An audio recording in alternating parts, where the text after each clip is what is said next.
gallos, ¿no?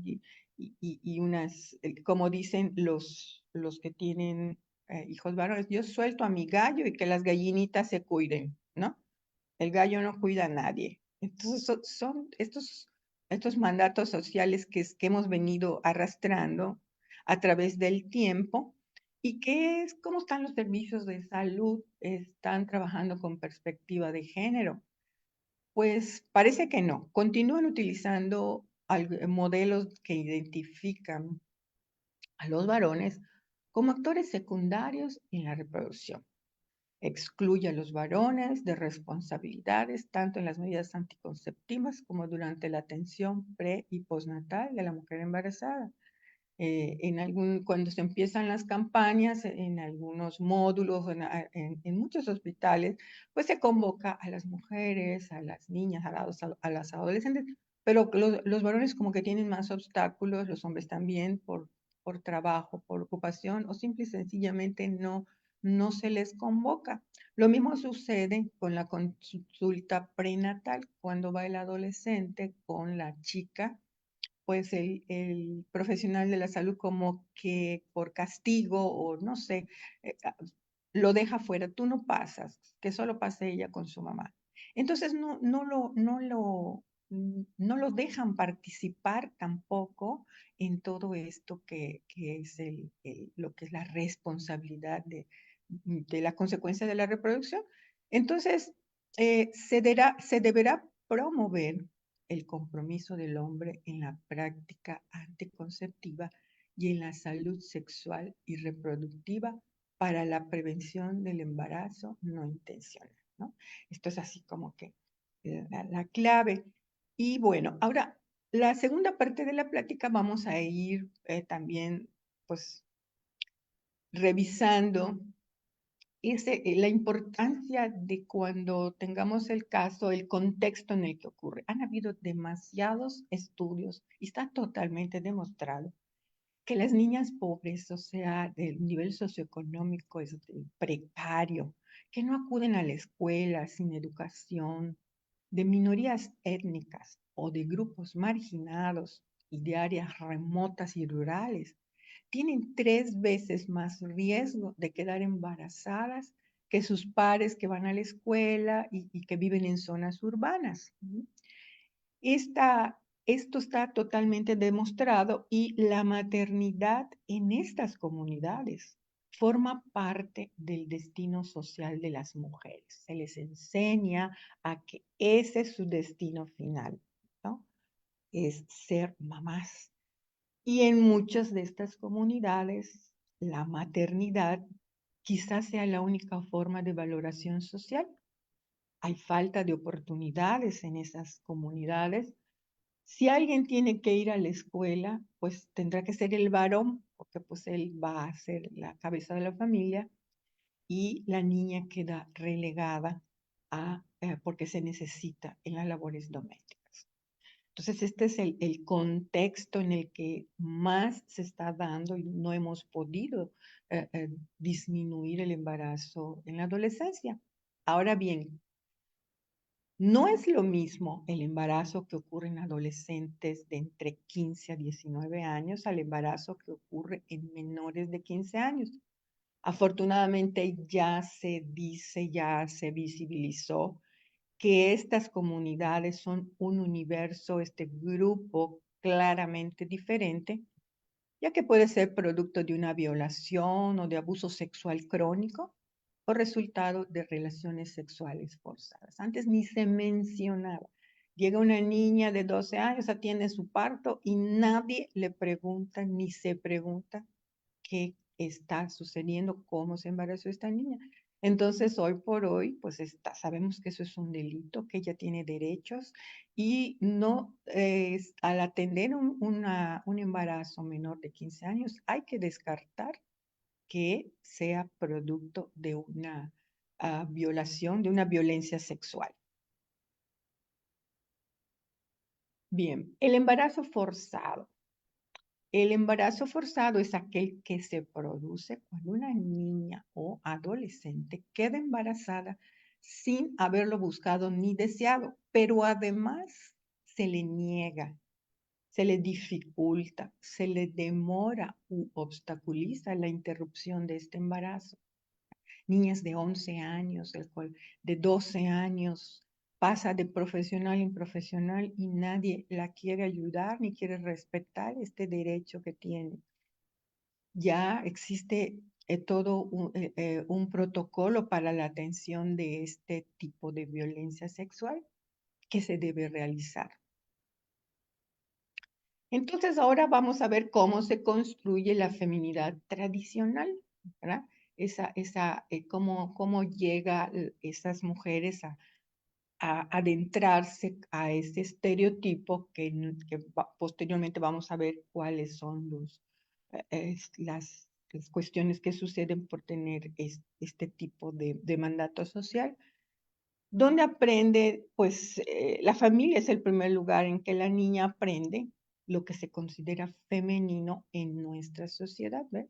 A través se vale de muchas cosas y dependiendo, como dijimos, de el nivel socioeconómico donde se encuentre, le dan su escoba, ¿no? Pues tú tienes que dedicarte a las labores domésticas, el enaltecimiento de la maternidad y en otros niveles socioeconómicos, pues el príncipe azul, ¿no? En el que tú tienes que la llegada de los 15 años y el príncipe azul y casarse y todo esto que se va construyendo y que nos va a hacer que tengamos expectativas a la forma de ser mujer en una feminidad tradicional con estas características. Que la mujer sea sumisa, obediente, dependiente, sensible, calladita, dulce, débil, ilógica, afectuosa, tierna, temperamental, que llore mucho. O sea, un rol pasivo de atención a los demás, de dependencia económica y emocional, de sumisión, seducción, utilización del afecto para interrelacionarse. Entonces, todas estas características van englobadas en un estereotipo de feminidad que de que busca la sociedad, pero esta feminidad tradicional tiene su costo y el costo es que son víctimas en un 95% de violencia doméstica. Y esto se vio visibilizado durante la pandemia. Y cuando estaban encerrados, el agresor con las agredidas y lo que es la violencia familiar se, se destapó hasta el 300%, ¿no? ¿Y qué otra cosa tiene que ver con esta feminidad tradicional que son víctimas de embarazo no intencional y embarazo forzado, ¿verdad? Muchas de las adolescentes igual con estas características pues tienen dificultad para negociar el uso de anticonceptivos, les da pena, son calladitas porque así se les ha enseñado.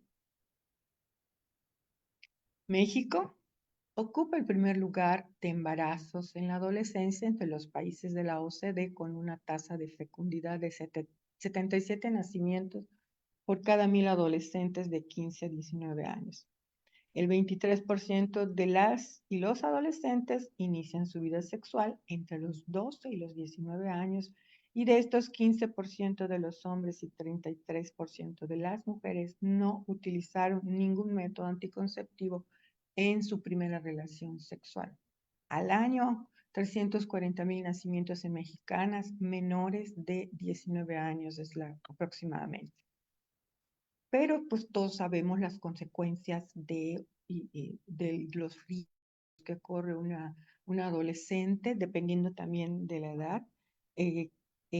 Con respecto al embarazo, también sabemos las consecuencias en los bebés y las consecuencias en el adolescente preñador.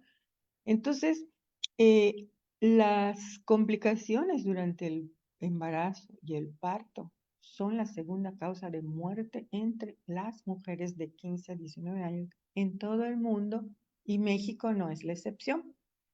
Experimentar un embarazo en la adolescencia duplica el riesgo de muerte materna en menores de 19 años y lo cuatriplica en menores de 15 años. Entonces, pues estamos ante un problema de salud pública que se menciona si la niña ya está en un medio precario, pues continúa y perpetúa esta pobreza, no puede salir de esta pobreza. Y si no estaba, pues ingresa al ciclo de la pobreza. Es un problema público complejo que ha prevalecido a lo largo del tiempo, tanto en México como en América Latina y el Caribe. Y pues constituye una vulneración de los derechos humanos de las niñas y adolescentes, ¿no? Porque muchos dirán en las comunidades rurales, es que es por usos y costumbres. Hay que seguir respetando esos usos y costumbres, pero pues ya vimos en que eso significa la vulneración de sus derechos humanos, su derecho a vivir una vida libre de violencia, su derecho a servicios de educación, en lo que concierne a salud sexual y reproductiva. Y bueno, y se considera que la problemática pudo haberse profundizado con la pandemia generada por el virus SARS-CoV-2, ¿no? Todavía los estudios están saliendo y que nos van a ir mencionando cuánto más ya va a estar sucediendo. Y bueno, pues México en el 2015 lanza esta estrategia nacional para la prevención de embarazo en adolescentes. Es conocida por sus siglas como el ENAPEA, cuyos objetivos son promover el desarrollo humano y las oportunidades a las adolescencias, crear un entorno que favorezca la toma de decisiones libres y acertadas sobre sus proyectos de vida y el ejercicio de su sexualidad, incrementar la oferta y la calidad de información a través de estos servicios de salud sexual y reproductiva. Le apuesta mucho a los servicios amigables de atención a adolescentes. Y otro eje que también maneja es el de brindar educación integral en sexualidad, por sus siglas EIS, en todos los niveles educativos. Pues esto es una buena propuesta. También recordar que en México se cuenta con la Cartilla de Derechos Sexuales de Adolescentes y Jóvenes, la cual comprende 14 derechos. No los vamos a mencionar porque no es el momento, no es el tema, pero esto eh, se puede encontrar en línea, ¿no? Tienen muchos folletos y invitan esta página de la Estrategia Nacional para la Prevención del Embarazo en la PEA. Invita a consultar el micrositio en APEA. ¿Y qué es? ¿Y qué es? Porque invita a participar a todos aquellos docentes, profesionales de la salud que quieran capacitarse para acompañar y empoderar a las adolescentes en relación a sexualidad, ¿no? Entonces lo ponen así como una invitación para acompañar a los adolescentes. Y uno lo visita y ves que pues tiene mucha información de qué instituciones dan atención a adolescentes, tiene mucha bibliografía y artículos donde eh, pues pueden repito, los docentes, los maestros, maestras, padres de familia y médicos, médicas que deseen capacitarse para educación integral en la sexualidad, pues ahí pueden obtenerlo, pero lo que no se dice no es cómo se enlaza todo esto, ¿no? Pero pues hay mucha información y vemos también que les traigo aquí un estudio que realizó el Consejo Nacional de Evaluación de la Política del Desarrollo Social el Coneval, que realizó en el 2021 unas entrevistas, unas encuestas que hizo a adolescentes de 15 a 19 años relacionado con los servicios amigables para adolescentes.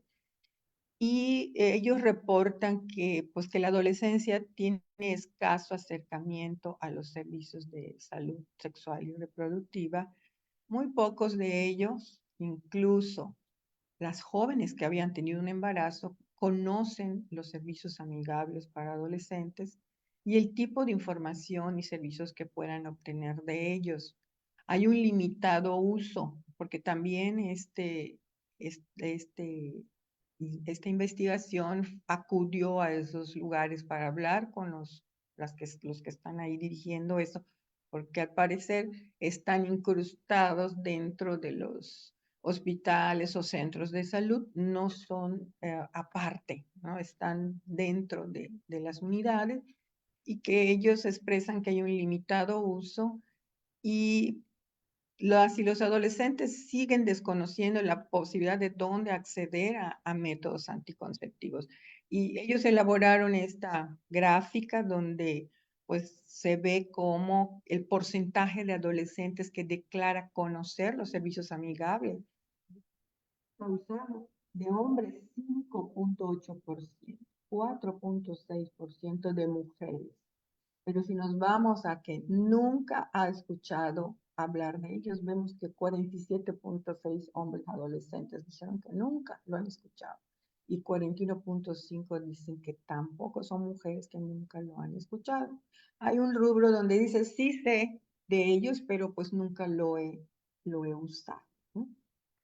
Entonces, el otro eje de lo que es la Estrategia Nacional de Prevención del Embarazo en la Adolescencia es la educación integral de la sexualidad. Pues resulta que México ha firmado compromisos internacionales con relación a esto. La declaración ministerial, prevenir con educación, esa es una. La Agenda 2030 y el consenso de Montevideo sobre población y desarrollo, todo esto alude a la importancia de la educación sexual. Y en 2019 se publicó una modificación al artículo 3 de la Constitución mexicana. Sabemos que el tercero se refiere a educación y incluir la educación integral de la sexualidad como un derecho que incrementa oportunidades hacia el conocimiento y mejora de actitudes para tomar decisiones sobre el ejercicio saludable de la sexualidad en la adolescencia. Bueno, pues eso son buenas noticias, porque la educación integral de la sexualidad trae beneficios. Sabemos, seguro, a lo mejor hay alguien de Argentina que nos esté viendo, pero ellos tienen instalado desde cuándo la educación integral de la sexualidad, hace más de 14 años que ellos lo tienen igual como una ley, lo tienen, han avanzado muchísimo, igual mencionan que todavía lo están puliendo, pero ya lo tienen como ley. Y se reportan beneficios cuando se adopta como son sociales, económicos y en salud. Coadyuvan al desarrollo de habilidades para la vida, esas habilidades que tanto estamos trabajando. Permite aplazar el inicio de la actividad sexual, incrementan el uso de anticonceptivos cuando deciden ya ser activos sexualmente y reducen el número de parejas sexuales. También con esto, pues se reducen riesgos de infecciones de transmisión sexual y por lo tanto el objetivo de todo esto es disminuir el embarazo temprano. En 2021 hubo un seguimiento como unos ajustes de esta estrategia y se propusieron en el 2021 dos metas. Las dos metas que se comprometieron fue primero a erradicar los nacimientos entre las niñas y adolescentes de 10 a 14 años. Al, establecer esta meta, estamos pensando que entonces se va a tener que trabajar, como no se ha trabajado, la violencia sexual en niños, niñas y adolescentes. Y otra meta es reducir el 50% al 50% la tasa específica de fecundidad en adolescentes de 15 a 19 años. Y ellos comentan que van a trabajar con los siguientes temas: masculinidades, prevención anticonceptiva dual, porque ahorita esa es la propuesta, utilizar doble anticonceptivo para los adolescentes que ya decidieron ejercer su sexualidad activamente, el hombre el condón y la chica la adopción de anticonceptivos reversibles de larga duración, ¿verdad? Entonces, esto es lo que se está promoviendo igual. Otra cosa que van a trabajar es la prevención del consumo de alcohol y sustancias durante las prácticas sexuales. Al parecer tienen ellos estudios donde pues es en el medio urbano donde está sucediendo esto y también las chicas cuando se pasan de copas, pues todo lo que sucede y y el peligro también porque muchas violaciones ocurren porque la niña está drogada o está con alcohol u otras drogas. Entonces, bueno, van a estar trabajando sobre esto. Y por último, van a estar previniendo el segundo embarazo. Aquella chica que tuvo su embarazo tempranamente van a prevenir el siguiente embarazo.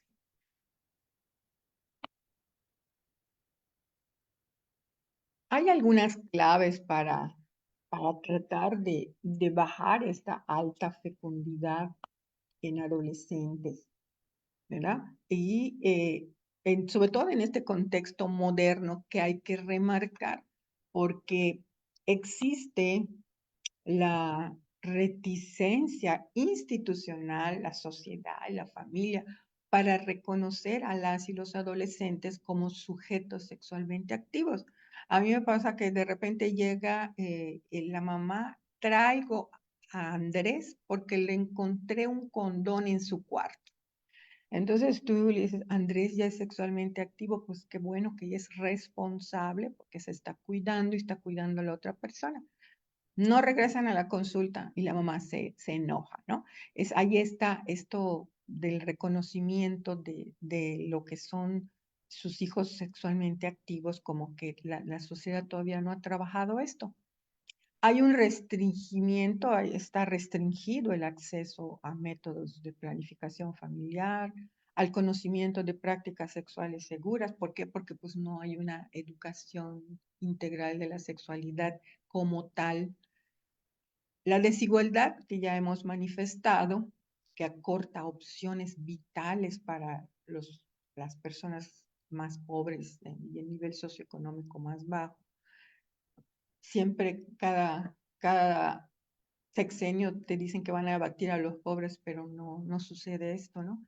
Y el elevado valor de la maternidad, la paternidad temprana, como mecanismo para dotar de sentido a la vida. O sea, se les sigue enseñando a que esa es la meta, ese es el sentido que tiene la vida. No se les habla de un plan de vida, de otras opciones, otras oportunidades.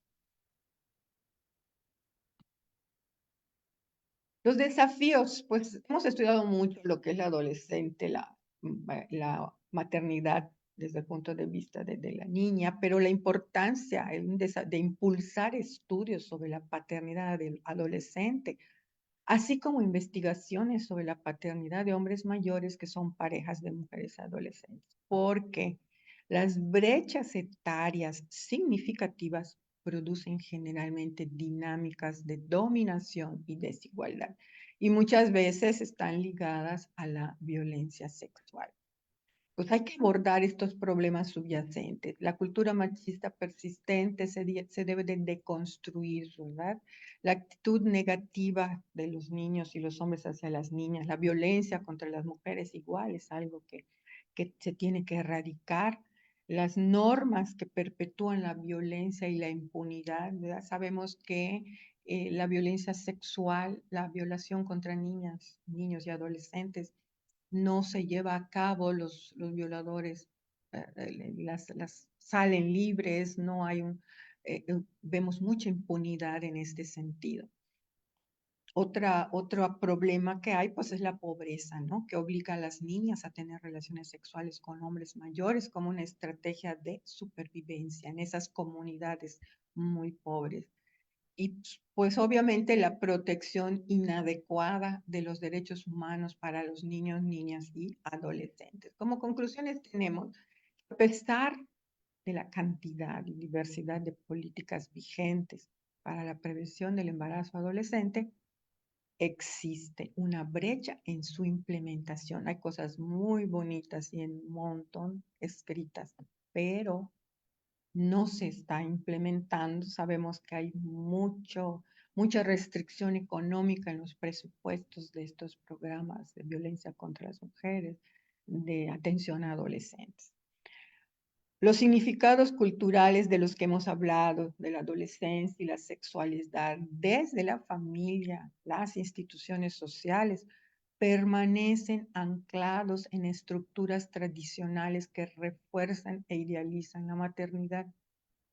Incluir la perspectiva de género en el embarazo en la adolescencia permite visualizar y reconocer la existencia de relaciones jerárquicas y desiguales entre hombres y mujeres, y pues ya hemos revisado cómo es que se permite o cómo es que sucede viendo el enfoque de género, cómo sucede esto del embarazo en la adolescencia. La política pública de educación integral de la sexualidad humana tendría que fomentar la equidad de género, promover la participación de los varones en el autocuidado y ser corresponsable de las acciones destinadas a prevenir el embarazo adolescente. Si esto pudiera realizarse, pues creo que daríamos grandes pasos para prevenir esta situación del embarazo en la adolescencia. Les dejo aquí esta guía metodológica que encontré del Fondo de Población de las Naciones Unidas México. Está para docentes y personal de salud. También tiene muchísimas cosas, muy didáctico, como los que estén en contacto con adolescentes y quieren incursionar en la educación integral en la sexualidad, pues este manual es muy útil para poder capacitarse, porque eso sí es muy importante.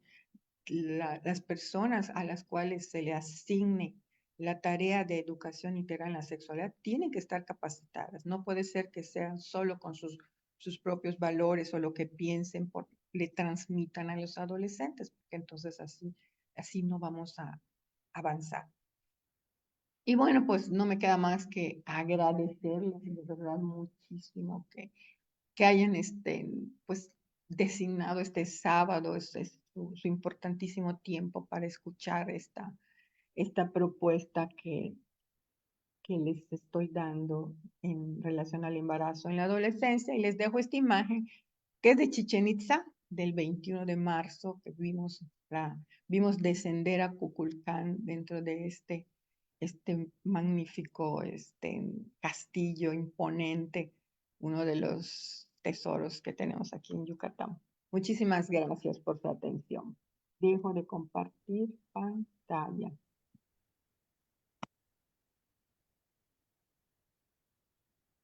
Gracias, Gaby, excelente. No pongo la cámara porque tengo muy poca conectividad, pero excelente. Las cosas que aparecieron en el chat es lo que muestran habitualmente cuando no se quiere hablar de género, cuando no se quiere hablar, pero cuando nos toca tomar esta decisión de hablar de embarazo adolescente y no quieren trabajar ESI, uno plantea la realidad. Es que nosotros estamos haciendo también prevención de abuso. Cuando los papás dicen, de eso no queremos hablar, nosotros decimos, sí, debemos hablar con esto de mis hijos, no te metas, y uno dice, sí, yo me meto con tus hijos, porque tus hijos deben de tener información, y ustedes también como padres y madres, hablar de estos temas porque estamos previniendo abuso y las uniones tempranas que tanto nos agobian en nuestros países. Excelente la presentación. Gracias, Gaby. muchas gracias, doctora Mónica Borile desde el Bolsón en Argentina, que nos está visitando y una médica que intensamente ha trabajado con adolescentes y su experiencia en relación a esto nos ayuda muchísimo. Muchas gracias, doctora Mónica. Y sí, el asunto de los papás, lo que hay que hacer es remarcar que cada etapa no se va a enseñar anticonceptivos en el segundo de primaria, por supuesto, pero sí se te van a capacitar para que de acuerdo a la edad reciban indicaciones. Sabemos muy bien que a los chiquititos lo que les empezamos a enseñar es tu cuerpo, las partes privadas, las partes públicas, y que quieran mucho su cuerpo, sintiendo sí, sintiendo no, son todas estas herramientas que utilizamos para los niños chiquitos, porque me ha tocado que las mamás, una mamá que tenía una niña con retraso del desarrollo, retraso mental, estaba en un grupo de mamás y dijeron que les iban a dar educación de sexualidad, y ella fue una de las que no, porque si ellos son como niños, no tienen por qué que les expliquen nada. Bueno, pues resultó con embarazo la niña, la abusaron de ella, y ella fue una de las que me dijo, doctora, no, ahorita yo encabezo el grupo porque he vivido esta situación y yo no lo había entendido, ¿no? Entonces, esta es cuestión de que tengamos, como les digo, estamos como que anclados.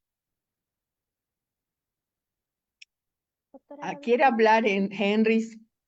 sí, hay varias situaciones, perdón, me voy un poquito al chat, ahorita damos palabra al doctor Enrique Mendoza, porque hay varios comentarios con respecto precisamente a la presencia del varón durante el embarazo, que algunas veces es el rechazo de la familia por decir, bueno, ¿qué va a ofrecer un adolescente? ¿Cuáles son las intenciones? Y incluso en el hecho de decir, bueno, que no esté al cuidado del recién nacido o que no se encuentre Claro. en ese involucro. Entonces, es una de las partes importantes porque es cierto, y lo han platicado muchísimo ahorita en el chat, y la doctora Mónica hizo el comentario con respecto a la educación sexual integral, en el hecho de introducir a todos, de incluso ahorita hablando desde etapas tempranas, hablando Así de la es. educación y la comunicación y el enlace que podemos hacer nosotros con escuelas u otros grupos donde los adolescentes puedan estar involucrados. Preguntaba Así precisamente el es. doctor Fernández sobre el involucro de maestros y padres con respecto a eso, y pues cómo poder involucrar un poco más a los adolescentes, a los varones en esta situación, porque a veces son los que rechazan un poco más o No, incluso... pero más que el rechazo, doctora, cuando se hacen las campañas, hay que hacer las campañas incluyentes, porque siempre buscan pretextos para no invitarlos. Yo he estado cuando están en las campañas, no es que ellos, por ejemplo, en las escuelas privadas se da solo a las niñas, a los niños no, y que no estén juntos. Hay muchos prejuicios todavía. Y esto pues ha hecho que estemos donde estamos, porque si hay hasta una ley que dice la Secretaría de Educación, ¿a qué maestros se está capacitando? Entonces, otra cosa que me llamó la atención, no sé, hay una persona aquí de los servicios amigables, me encantaría escuchar su opinión, porque pues sabemos que hay 3,000, no sé cuántos servicios amigables. ¿Qué experiencia nos puede ella dar de donde ella está trabajando? Si se encuentra la persona, por favor mándenos un mensajito al chat para darle oportunidad de voz y nos pueda dar retroalimentación. Si está de acuerdo, mientras darle voz al doctor Enrique Mendoza para con eso poder continuar, y en cuanto nos puedan retroalimentar precisamente de las personas que están en esa trinchera, nos sería muy útil también su opinión. Bueno, Gracias por la oportunidad de hablar. Gracias por tu excelente conferencia, Gaby. Y el enfoque que Gracias. diste me llamó la atención, me gustó. Sin embargo, yo quisiera agregar algo extra, con relación a tu presentación. El punto básico que yo veo con relación a la medicina del adolescente para prevención del embarazo es la educación. Yo creo que si nosotros educamos a nuestros chicos con relación a lo que es su desarrollo sexual, su evolución, qué va a suceder, cuáles son sus derechos, pero también cuáles son sus obligaciones. Y algo que los americanos están haciendo es que educan con relación al costo de tener un bebé. Entonces eso, el otro día revisaba un artículo donde hablaban que el embarazo en Estados Unidos en adolescentes ha disminuido por educación, pero también por el costo. Se dan cuenta de que no pueden con un costo de un bebé, entonces eso ha reducido también el tener bebés, sí, o tener embarazo en adolescentes. Otro punto importante es la historia familiar. Yo tengo varios pacientes que la mamá, jovencita, 14, 15 años, 16 años, y la mamá también tuvo su bebé joven, adolescente. Entonces, es un punto bien interesante. ¿Qué sucede en la familia y cómo nosotros podemos tratar de involucrar a la mamá para educar? Porque si ella tuvo un bebé y no tuvo problemas, pues mi hija puede tener bebés y no tiene problemas. Entonces yo creo que hay que enfatizar que hay que educar a las mamás que tuvieron bebés jóvenes para que eduquen a sus hijos. Otro punto es bien interesante. Hay un libro que se llama De vuelta al vínculo familiar, es de Gordon Newfield. El inglés se llama Hold on to your kids, agarra a tus hijos, y habla de los adolescentes, cómo hemos dejado ir a nuestros adolescentes a través del tiempo. Entonces, falta esa cohesión, ese platicar con él, lo que tú dijiste, Gaby, falta tener de vuelta a nuestros hijos aquí a mi lado para poder hablar con ellos, aunque sean adolescentes, puedo hablar con ellos y explicarles qué significa su sexualidad y explicarles qué significa el embarazo y todos sus beneficios y sus riesgos, ya comunicaste hasta los riesgos de la infección sexualmente transmitida.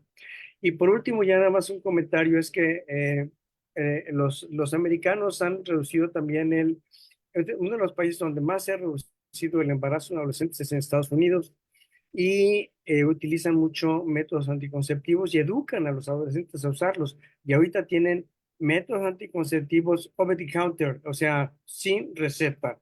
O sea, hasta cierta edad puedes comprar métodos anticonceptivos sin receta y evitar el embarazo. O sea, si no puedes evitar que tengan relaciones sexuales, edúcalos a que usen métodos anticonceptivos. Creo que eso es lo que nos hace falta aquí en México y valdría la pena enfatizar que hay que hacer algo de esto. Gracias. Bueno, pero acuérdense que nosotros aquí en México, el grupo que, sí, porque la mamá que es adolescente en el medio urbano y con un nivel socioeconómico alto, poco problema tiene con su embarazo. Sale adelante con el apoyo de la familia. Pero nosotros nos estamos enfocando en esas regiones remotas, en esas regiones donde no llega nada, que ese es lo que nutre nuestras estadísticas de estar en esos lugares, en primer lugar de embarazo en la adolescencia, porque en esas regiones remotas tenemos lugares donde todo esto no les va a llegar o no les está llegando. ¿Cómo podríamos hacer para que les llegue?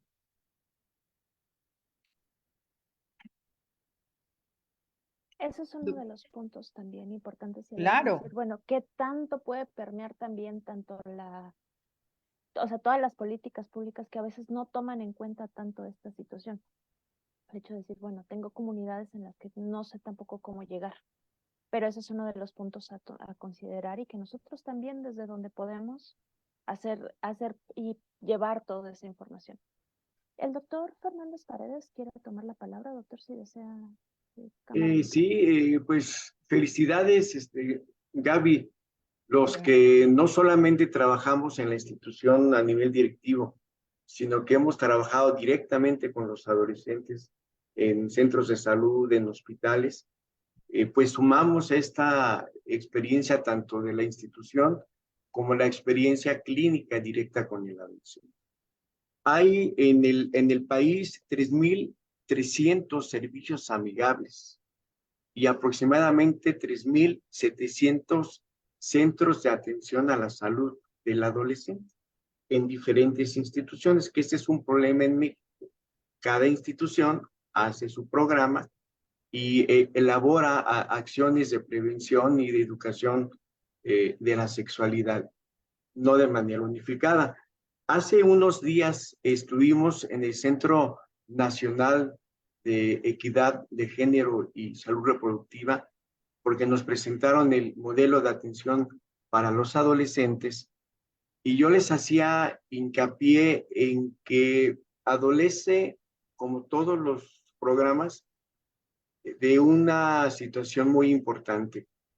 Se hacen los centros amigables, se hacen promotores, adolescentes se les forma, se les capacita, pero difícilmente el personal de salud llega a la comunidad. O sea, estamos esperando en el centro de salud y en el hospital a que acudan los adolescentes. Y eso no va a pasar. Claro. Eso no va a pasar. Entonces, yo creo que en México en particular estamos desperdiciando un hecho que es fundamental. Y ese hecho es que el 95% de la población adolescente en México está en el sistema educativo. O sea, los menores de 14 años o están en una escuela pública o en una escuela privada. Entonces, una manera de llegar hacia la comunidad y directamente hacia ellos es a través de las escuelas. Y yo sé que hay muchas limitantes, tanto legales como normativas, que impiden que se haga un enlace con el sistema educativo. Pero tarde que temprano eso se va a tener que dar porque es la única manera o la primera manera de llegar a la comunidad a través de las escuelas. Ese es el comentario que yo quería hacer. Muchas gracias. Gracias, doctor Fernández. Así es, pero investigando y todo vemos que hacen cosas aisladas, no hay una interseccionalidad, no están, cada quien hace cositas, pero no está todo enlazado. Entonces, pues son como que patadas de ahogado que se dan. Entonces, ojalá esto, porque las oficinas existen y como dice, hay 3.200 servicios amigables, pero no van los adolescentes, no están yendo. ¿Qué se tendría que hacer? ¿No? Entonces, tienen que desarrollarse mecanismos para ir. Y si son las escuelas, bueno, pues hay que capacitar a personal para que se pueda dar de acuerdo a su edad, de acuerdo a su grado, la información necesaria. Porque ese es el temor que existe de los papás, que les estén dando más información de la debida. Y créanme que después de tanto atender una violencia sexual en niños, niñas y adolescentes, estoy totalmente convencida de que se les tiene que hablar desde chiquitos, porque esos que son abusados jamás en su vida les dijeron nada por los papás. Entonces, un abuso sexual, una violencia sexual se puede prevenir con educación desde chiquititos. Desde chiquitos tienen que aprender a cuidar su cuerpo. Y conforme va avanzando, pues ir teniendo conocimientos. Pero otra cosa también, como les comentaba, la familia que descubre que el chico está usando condón, se asusta y no. Entonces, ¿cuál es el mensaje? ¿Cuál es el mensaje si el adolescente recibió educación, sabe que tiene que usar condón y lo usó, pero la familia pues no está de acuerdo? Yo les agradezco muchísimo, doctora Lulú, pues que hayan generado interés. Tenemos aquí creo que ya fueron hasta 92 personas a las cuales agradezco infinitamente su presencia. No sé si creo que ya llegamos Ya estamos sobre tiempo. Estamos sobre tiempo. ¿Alguna persona más que quisiera hacer algún comentario? Alguien levantó mano, Sergio Antonio Mendizábal, si quisiera Ujú. participar, puede abrir micrófono, nada más le pedimos que sea breve Breve. ya para poder ir finalizando la sesión, por favor.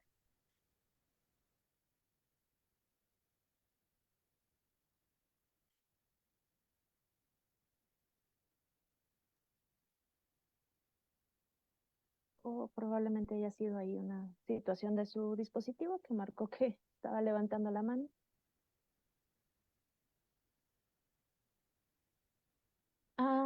Les pedimos también que estén al pendiente con nosotros, por favor, porque nos van a hacer Sí, llegar ya pude abrir mi micrófono. listos. Adelante, por favor. Yo soy médico, psiquiatra y psicoanalista. Mi línea de investigación es una cartilla de vacunación psicológica que debería de abarcar no solo la parte de la sexualidad, sino toda una educación a los padres desde el principio.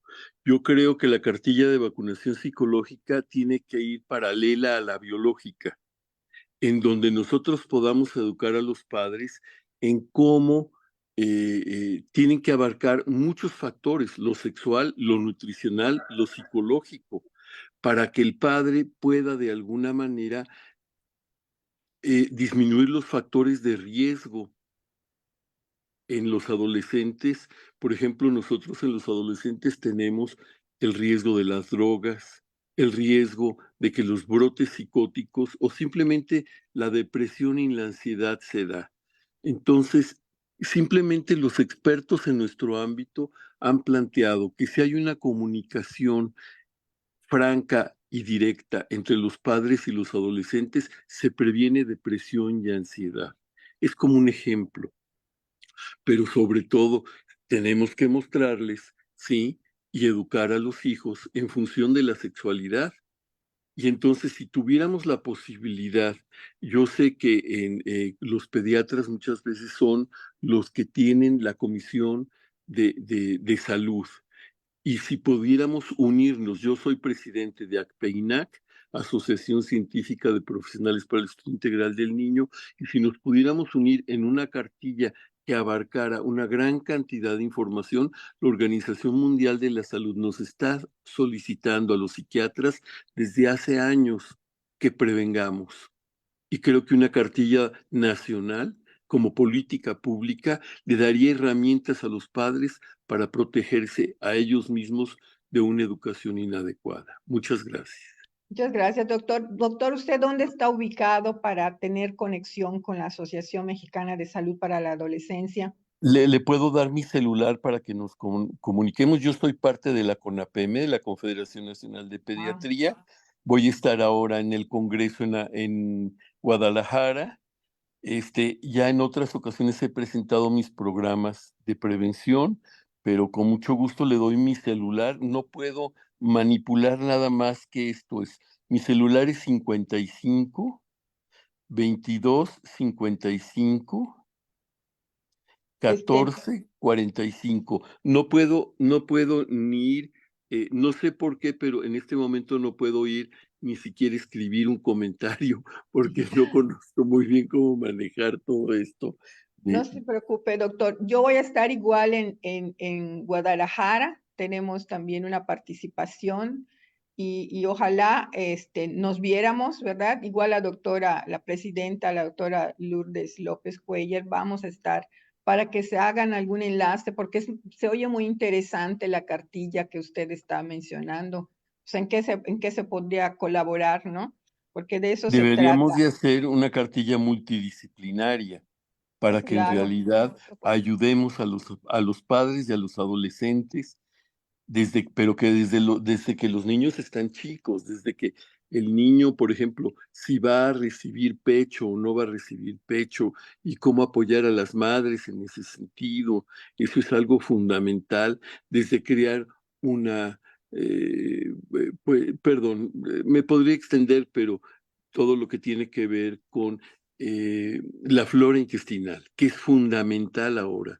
Los ingleses están en una línea de investigación ahora en donde de repente, si el paciente ya tiene un trastorno mental, quitan ciertos alimentos porque Ujú. si no falta una enzima digestiva en los niños con trastornos mentales que va a poder provocar que el niño, a través de todo su desarrollo desde ser un niño, se esté intoxicando permanentemente por la falta de esa enzima, ¿no?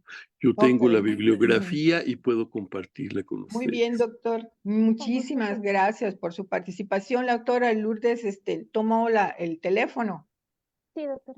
De Ahí todas está. formas, Entonces, estamos en contacto, muy en bien. comunicación. Muchas gracias. Es una excelente Mucho propuesta, gusto. la tomaremos como tal. Bueno, pues para finalizar ya la sesión, doctora Gaby, gracias nuevamente por esta excelente ponencia. Tiene muchas felicitaciones de parte de, vamos, mucho Latinoamérica, estuvieron aquí también presentes con nosotros. Cualquier situación, seguimos al pendiente con ustedes. La sesión podrá ser vista posteriormente tanto en nuestra página de YouTube como en Facebook. Nada más la editamos y la subimos. Cualquier situación, estamos al pendiente también en amsadolescentes@gmail.com. Y gracias por estar nuevamente con nosotros y esperamos verlos para la siguiente sesión. Saludo a todos los amigos, amigas que hicieron el favor de escucharme. Estuve encantada. El doctor José Alberto Hernández,